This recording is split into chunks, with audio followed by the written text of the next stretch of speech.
Assalamu alaikum warahmatullahi wabarakatuh. Hordoftoota Finfinnee Integrated Broadcast har'aga ayyaana Iid Al Adahaa kan barkuma tokkoof 442 sababeeffachuudhaan gara kanaan sheekota qabannee jirra. Asiinis ustaaza tokko qabadheetan kan hin jiru. Dhimmoota hedduu irratti mari'annaa waan hedduu kaasna. Dhimma amantaadhaan wal qabatus dhimma aadaa fi duudhaa uummata Oromoos ni kaasna. Hanga xumura sagantaa keenyaatti waliin turaan affeerraa keenya ammas irra deebi'uudhaan baga ayyaana Iid Al Adahaa barkuma tokkoof 442ffaatiin nagaan geessan isiniin jedha. Nu waliin tura. Baga nagaan gara Baaleetti nu waamtanii baga nagaan dhuftan jechuuf Finfinnee hin jirru. Maqaa keessan himattanii hawaasa waliin wal bartanii sana booddee gara gaaffii deebii keenyaatti dabarru. Baga nagaan godina Baalee magaalaa Roobeetitti nu dhuftan isiniin jedha. Maqaan kiyya Sheekh Muhammad Raabi' Hasan jedhama.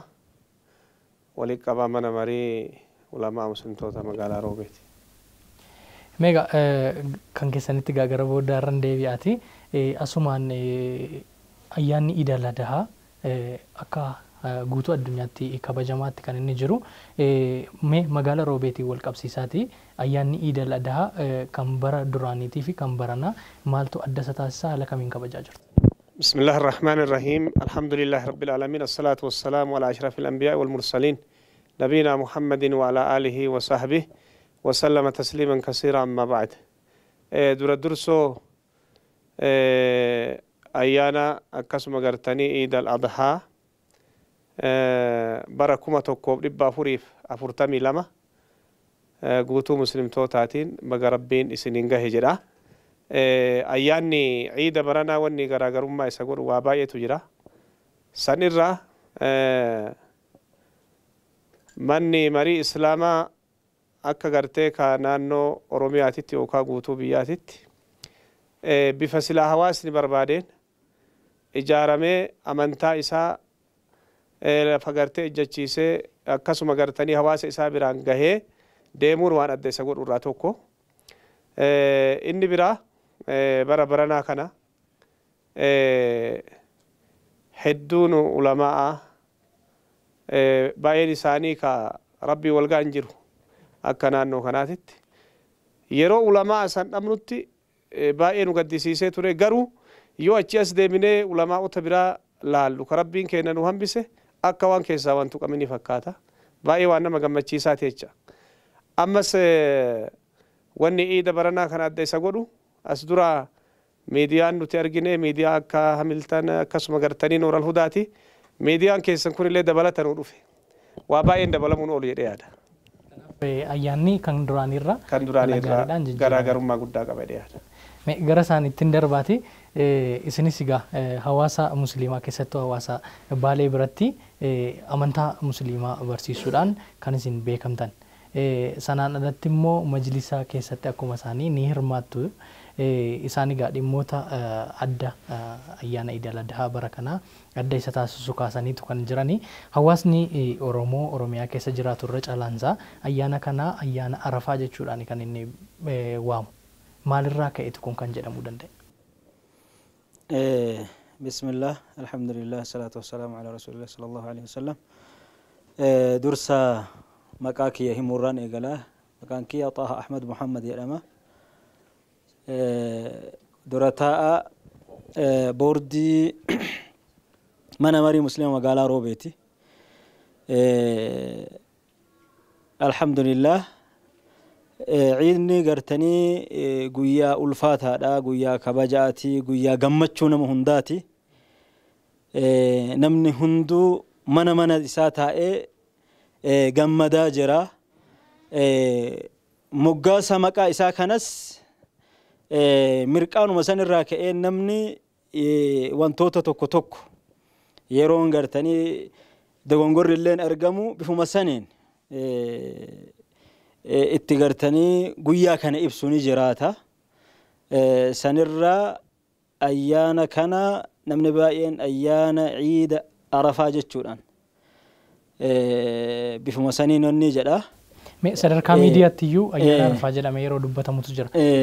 Kun sirriidha moo sirrii miti? Achumarraa jalqabaati dhufaatii isaatti dabala. Inni kuni akkaataan amma moggaasa kana itti wanni jedhee inni kun yeroo gartanii dhaabbata gartanii Arafaa ti aanee waan dhufeef ciida Arafaa jedhee namni tokko tokko maqaa isaa kana kallattii saniin yaamuu hin jira. Kun ammoo Iidul Adahaa Arafaa jedhanillee walitti illee akkas yaamuu hin jira.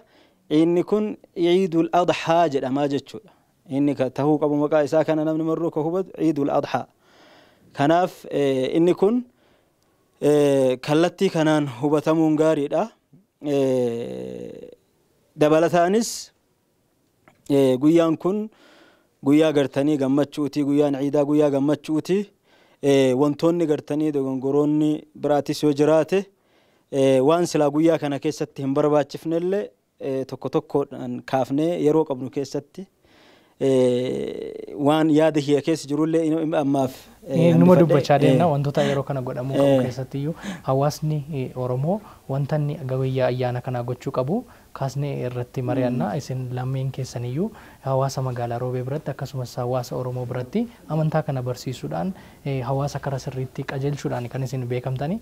Kanaaf wanta hawaasni gochuu qabuu fi wanta inni gochuu hin qabne itti deebina. Sheeka gara keessanitti dhufaati.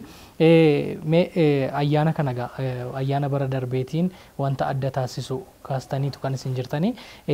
Ani immoo asii akka gaaffiitti kan hin kaasu keessaa tokko Iid Al Adahaan yeroo hedduu hajji gochuudhaan kan inni kabajamu namootni dandeettii qaban hajji gochaatu kabaju. Bara kana immoo dhibee koronaa vaayirasiitiin wal qabachuudhaan hawaasni bifa barbaadeen kabajaatti hin jiru. Isinis illee bifa barbaadaniin kabajaatti hin jirtan jedheetuma yaada.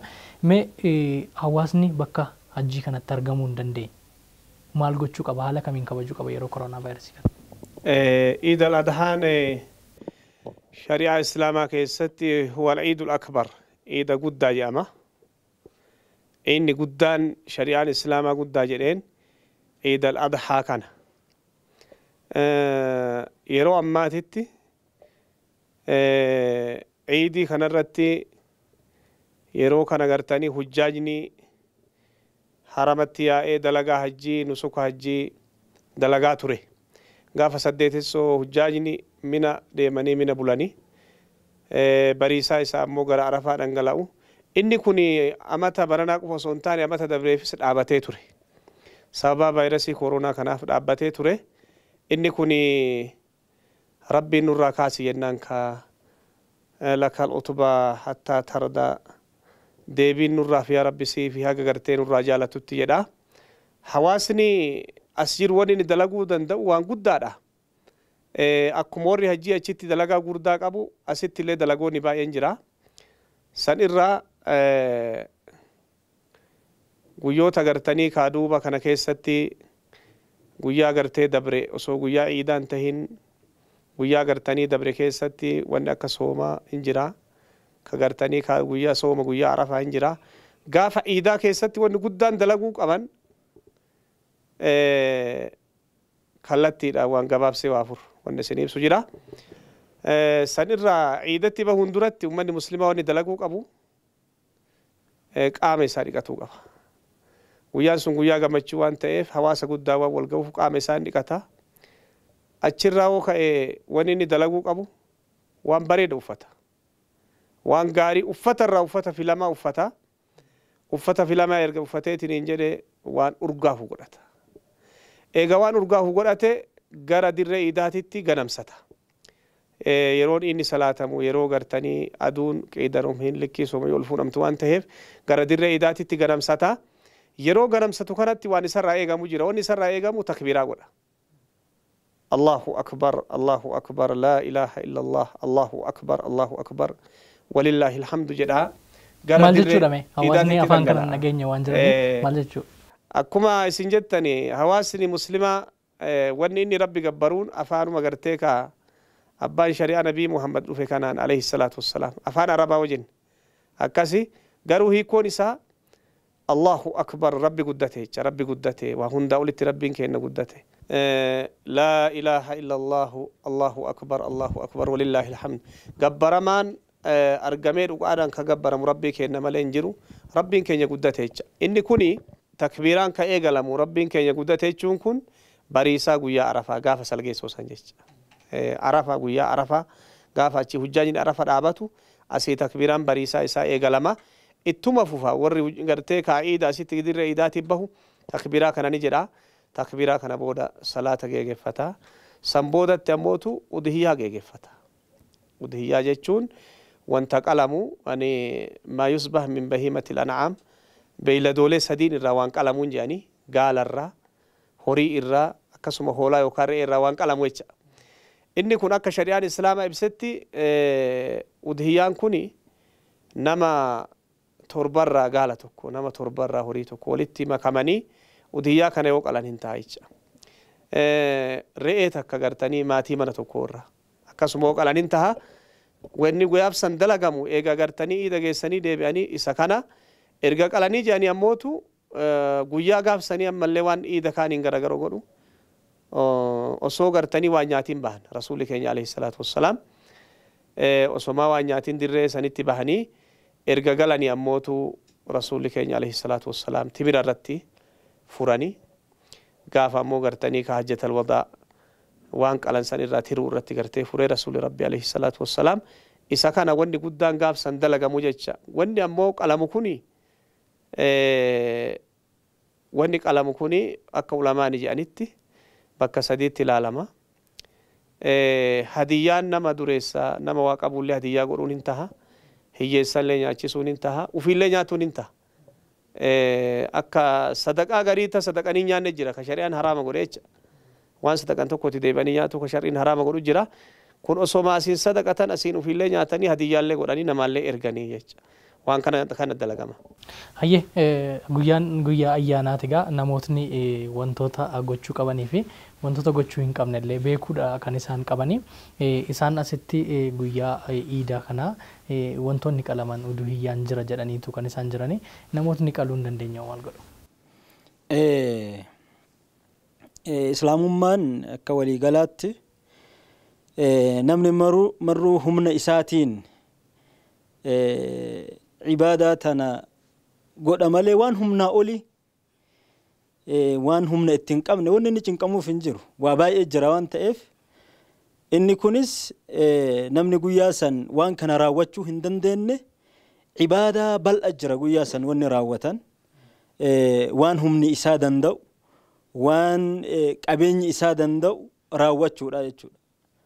Kanaaf waan kana raawwadha jedhee wanni inni negatiiva biraa keessa galuuf hin jiru. Negatiiva jechuun qabeenya hin qabne irratti liqeeffachuu waan hin taane keessa galee saniif yaaddahuu hin qabu qabeenya isaa irratti hundaaheeti waan kana gartanii kan raawwachuu qabu. Saniin alatti ammoo waan humna isaa guyyaa sanitti yoo sadarkaa san gahuu dadhabe rakkataa ollaa isaa jiru waan guyyaa san gammadeen waliin dabarsuudha. Gammachuu guyyaa sanii miskiin yoo inni miskiina fakkeenyaaf sadarkaa san udhiyyaa qaluu kan dandeenye ta'e ka isaa gadiitu jira kammaan isaa gadi yookaan waan nyaatu guyyaa sanuu hin qabne jechuudha. Rakkata akkasii san gargaaree bira dhaabbatee wama qabu saniin gammadee guyyaa san dabarsuu qaba malee waan humna isaatiin alaa hin fida jedhee walii yaaddahuu hin qabu jechuudha. Keessattuu guyyaa sanitti amma maatiin mana tokko guyyaan kun gartanii guyyaa ciidaatii guyyaa gammachuuti warri ollaa isaa gammaduu danda'a akka gaarii yookiin udhiyyaa kana qalatee maal jedhee warri ammoo waan kana gochuu hin danda'in maatiin sunis wal cinquun qabu keessattuu haati manaa warri ebalu akkana qalate akkanatti waan akkanaa godhate gammachuu akkanaa keessa jiranii ati yeroo maraa akkanaa jettee guyyaa san guyyaa cinqaa guyyaa rakkoo gochuun barbaachisaa miti jechuudha. Waan qabanitti waliin gammadanii dabarsuudha malee guyyaan ciidaa guyyaa gartanii rakkoo achi jirtu ta kaleessaatiif ta har'aa waliif fidanii mataa wal dhukkubsanii miti jechuudha. Guyyaa gammachuun dabarsanii namni gartanii harka qalleessa illee rabbitu gartanii kaahee kun kawaa qabu gargaaruun akkuma jirutti tahee kawaa dhabe sunis hamma gartanii dhaba isaa saniin wama qabu sanitti gammaduudha malee yoo ammoo lakki ani hin qabu jedhe dallansuu rabbiillee gara biraatiin fiduu danda'a waan ta'eef guyyaa san wama qabaniin gammadu uffatallee yoo ta'e wama qabaniin nyaata soorata waan irraa gartanii daa'imman isaaniillee wama qabaniin gammachiisuudha yoo ammoo gartanii hiraara biraatiif cinqaa biraa keessa seenan gammachuu guyyaa sanii asuun argine dabarsanii jechuudha. Guyyaan iidaa guyyaa gammachuuti. Kanaaf wanni gartanii guyyaa san raawwatamu ibaadaa irraa gartanii baay'een jira waan ta'eef wanni guyyaa san jedhamu Allahu akbariin gartanii wanti gartanii rabbiin guddisuun guyyaa san keessatti waan gartee sababa guddaa qabu waan ta'eef isa kanaaf uf qopheessanii kallattii sanitti yaaduudha malee yoo akkanan godhin yoo udhiyaan qaleen yoo gartanii akkana qabeenya gadhan galaasii akkanan ta'in akka waan ibaadaan hin godhamin itti ilaaluun gaarii miti waan ta'eef wanti bal'aan gartanii hojjechuu danda'an jira. Kanaaf waan wantoota guyyaa sanitti gartanii nurraa barbaachisan bifa bareedaan gartanii hojiirra oolchuudha malee dirqama waan humna isaatii oliitti cinqamuun islaamummaan gartanii nama tokko laa yukallifullahu nafsan illaa wus'ahaa wanni cinqaa gartanii waan rabbi isaa laaffise malee fattaqullaha mastata'tum haga gartanii namni marri haga humna gartanii rabbi isaa kenneen dalagaa tana gartanii dalagaa islaamummaa dalaga malee cinqaa biraa keessa galuun hin barbaachisu waan jedhu kaasu barbaade. Oromiyaa keessa hawaasa bal'aatu jira kan amantaa garaagaraa hordofutu jira. Kan amantaa garaagaraa yeroo hordofanitti immoo ayyaanni yeroo yerootti wal jala darbeetu kan inni dhufu. Mee akka Baaleetti hawaasa amantaa biraa hordofu waliin bifa kamiin ayyaanni kabajamame Baalee keessa? Bifti kun naannootti garaagaraa. Akkuma beekamu hawaasni kenna bifuma bareedaan ayyaanota gartanii waliin kabajuun beekama. Naannawa gartanii ayyaana kanarratti akka islaamummaatti waan namni gartee beekuu qabu hedduu jira. Wanni namni gartanii beekuu qabu abbaan fedhe amantaa hordofaa amantaa biraatis yoo ka ta'u ta'e ollaa kan kee yoo ka ta'u ta'e haqa olloomaa sirraa qabaa jechuudha. Yeroo makkamuu kan kun gartanii beekamuu qaba. Namni sun hordofaa amantaa biraati jedhamee karra itti cufachuun waan silaa gartanii maateriyaal meeshaa waan inni irraa barbaadu dhoorgatee itti cufachuun hin barbaachisu. Haqa olloomaa sirraa qaba jechuudha.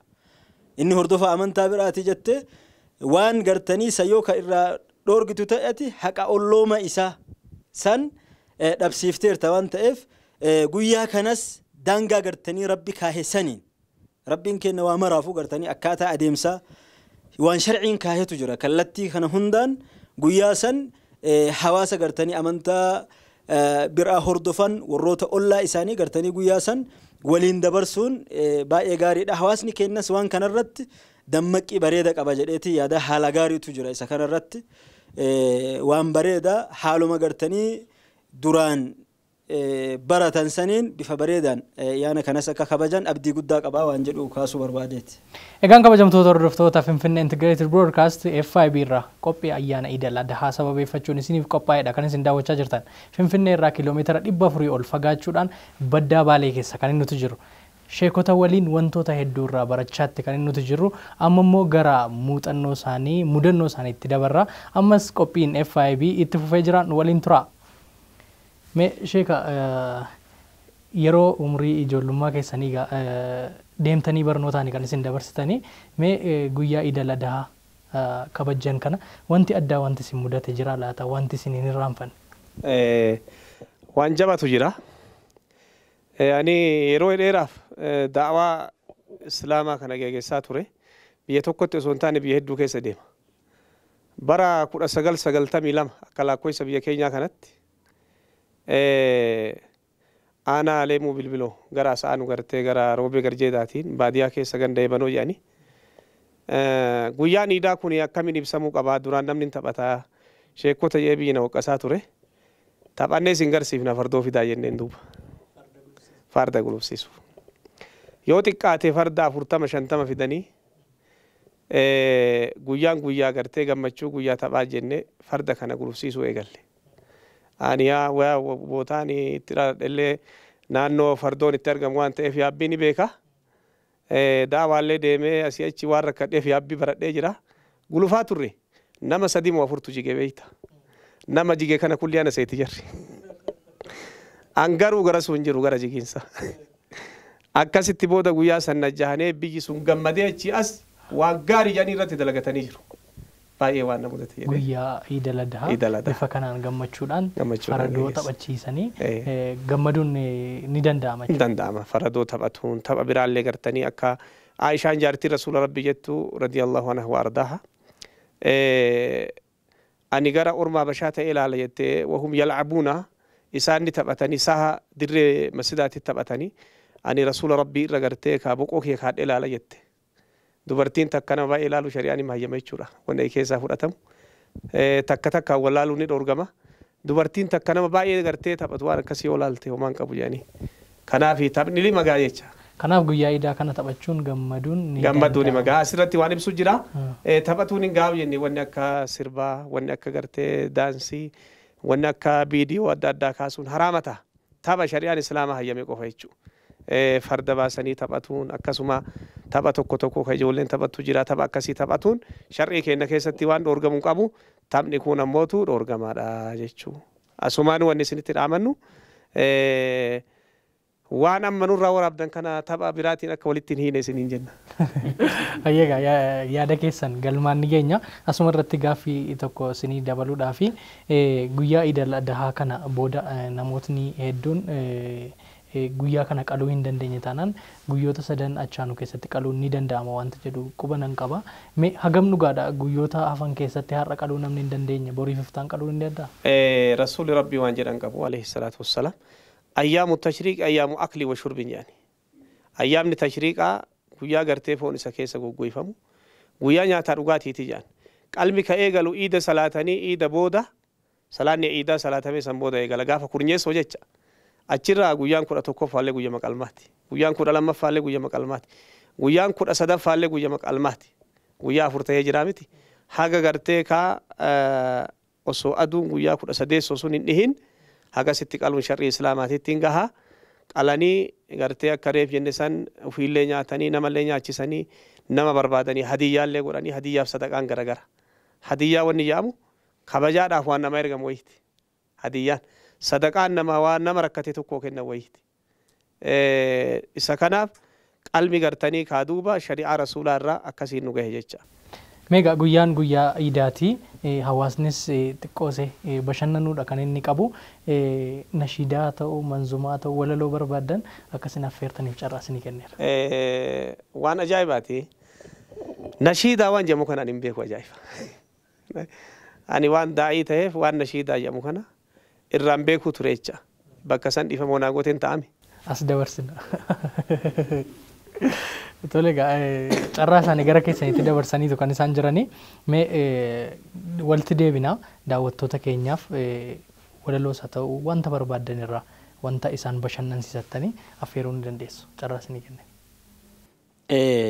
Bareeda. Ani walaloos barreessuu hin danda'a. Xiqqoo yeedalloo kana yaalle beektaa malee walaloo kana sirriitti amma waa'ee mubaarakaa siyaasoo naan jedhani daqiiqama 5 takka yoo naa kennite waa baay'ee sirra barreessuu hin danda'a. Garuu mee kanaan dura walaloo barreessitanii jirtu? Walaloo sirriitti kan yaadattan nu jechuu dandeessu? Mee bareeda. Walaloon an barreesse walaloon afaan Oromiffaas jira kan afaan Arabiffaas jira. Kam keessaa filatta? Hawaasni bal'aan egaa afaan Oromoo dhagaa irra caalaani afaan Oromooti. Ayyee bareeda. Walaloo kiyyaa ka afaan Oromiffaas kaan irrallee xiqqoo sii tuquu hin danda'a. Ammaaf kam afaan Oromiffaa jedhee yoo carraa naa kennite ittis fufa. Namni yaada ofii karaa hedduun ibsata. Kun mammaaksaan ibsa. Kun hin geerarata. Xaaha Ahmad garuu kan biraa filata. Yaada isaa hunda walaloon ibsata. Mirga guutuu qaba. Eentu isa gaafata. Mirga guutuu qaba. Eentu isa gaafata. Oromiyaa tiyyaa yaa biyya qananii ishee guddisuu wayyaa kan barres baranii barataaf barsiisaan walii dhagahanii keessaa yaasuu wayyaa doktorran qaranii keessaa yaasuu wayyaa doktorran qaranii. Walaloo bareedaadha. Walaloo bareedaadha. Waa'ee Oromiyaati. Gidduutti kan Arabiffaasitti deebina. Carraan isinii kenna ofirra dabarsaa jirtu moo akkamii manzumaa tokko kan nashiidaa affeeraa dheeraa? Ofirra dabarsuu barbaadan immoo hin affeerra. Fuma inda barsu carraa kiyya. Kan eenyu affeeru? Manzumaa eenyu affeeru? Manzumaa Ustaaz Raayyaa Iid Al Adahaa bulee beekta miidiyaa keessan kanarratti. Kanaaf Ustaaz Raayyaa. Ustaaz Raayyaan egaa manzumaawwan 33 olii kan isaan qabanii mee isa waa'ee maalii isiniif affeeru?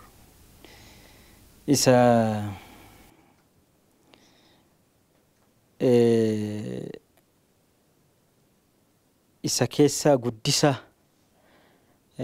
tarbiyaa daa'immanii irratti jechuun ijoollee irratti isa santu baay'ee garaa kiyya hawwata. Soo isa ta'e baay'ee natti tola.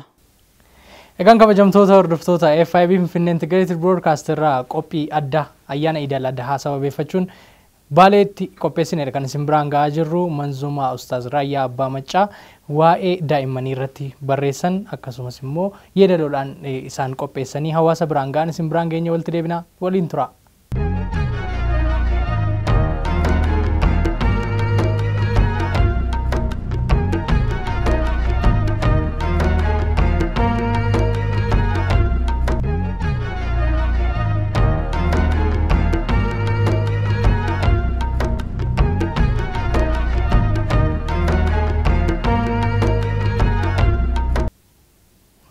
Egaan kabajamtoota hordoftoota FiB walitti deebineetu jirra. Manzumaan kun egaa ergaa hedduudha qaba. Ustaaz Raayyaa Abbaa Maccaa akka isin jaallattan nutis abdii qabna.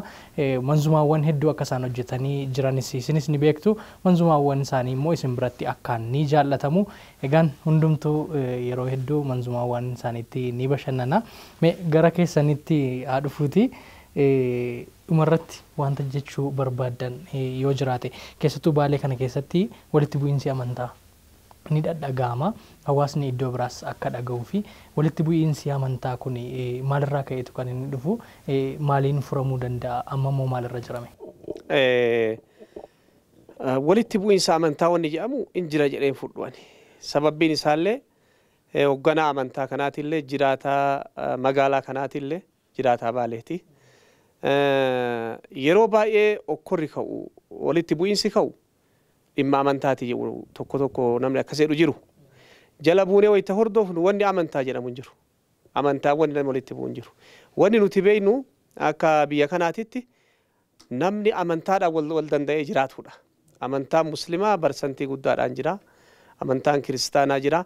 Marti isaatu wal danda'ee ka qeeysiillee ka sheekiillee akkasuma gartee jiraataallee waluma danda'ee jiraata. Waluma danda'ee jiraataa ture. Warroonni siyaasa babal'isuu fi kana keessatti dalagatan jiru. Yeroo gartee as dura gartee adeemsa waa'ee siyaasaa biyya maraaf gartee qabsoowwan jedhe keessatti masjida gubuuf masjida maalii godhuuf beeta kiristaanaa wanni akkasii wanni yaa'ee tokko jira. Wantootuma kanatu miidiyaa irra deemaa ture. Kana waan ta'eef isa san jala buunee olaalleetiin hin jennu nama siyaasa gaggeeffatuu fi gara san deeme maleen amantaa walitti bu'iinsi tokko hin jiru wayi keessa. Isa kana osoo gartee as miidiyaa qofa irratti dubbatu hin taane walgeettii guddaa keessatti illee dubbannee jirra. Guutumaan guututti wanni akkasii hin jiru roobe keessa uummanni kun wal danda'ee jiraata waan jedhutu jira. Kuni waan qabataman irra geenne. Egaan asitti nu affeertanii yeroo keessan irraa nuuf qoodanii guyyaa ayyaanaatiin ibsa bal'aa nuuf gochuu keessaniif galatoomaan isiniin jedha. Gara isaaniitti darbeen sagantaa keenya godhuuf. Isinis baay'ee galatoomaa isiniin jenna. Isiniifis carraa xumuraa isiniif haa kennuuti. Keessattuu Baaleen paarkiiwwan gurguddoo iddoo hawwata turizimii hedduudha kan isheen qabdu.